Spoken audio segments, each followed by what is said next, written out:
What do geese, paintings, and a spaceship have in common? Travel down to the Grimsby Public Art Gallery and find out.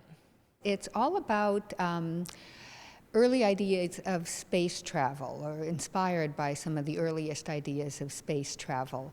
So around the 17th century, science sort of came into the picture.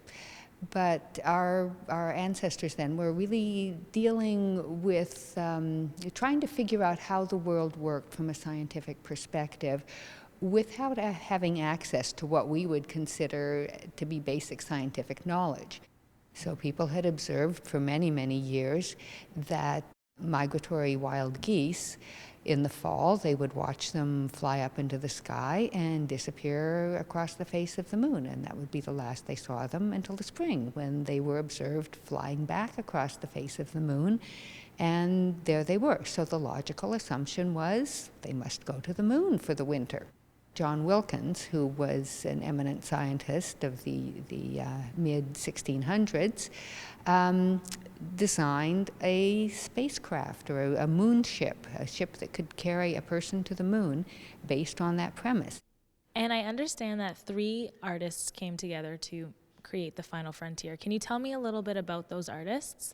Reinhard Reitzenstein is an artist who lives right here in Grimsby. And he is well known to many as a sculptor, very often with large bronze castings, and he also does some really phenomenal photography and some wonderful installation work. Gary Nicard is a writer as well as a visual artist, and he works with Reinhard. He's worked with Reinhard on a number of projects. And Patty Wallace is a painter and a photographer. All 3 of them currently teach at in the fine art department at the University in Buffalo. And what can visitors expect when they come to see the art? I will hope that what they take away and what they are really understanding is the fact that human knowledge is cumulative.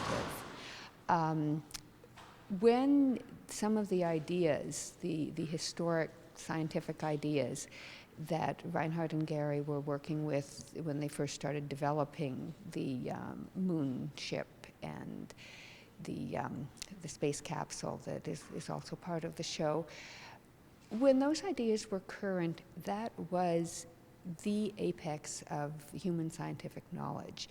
People were using their brains, they were using their observation skills, and they were doing their best to figure out how the world worked with the information they had at hand. The Final Frontier will be on display at the Grimsby Public Art Gallery until February 1st and is free for everyone. Reporting for The Source, I'm Holly Moore.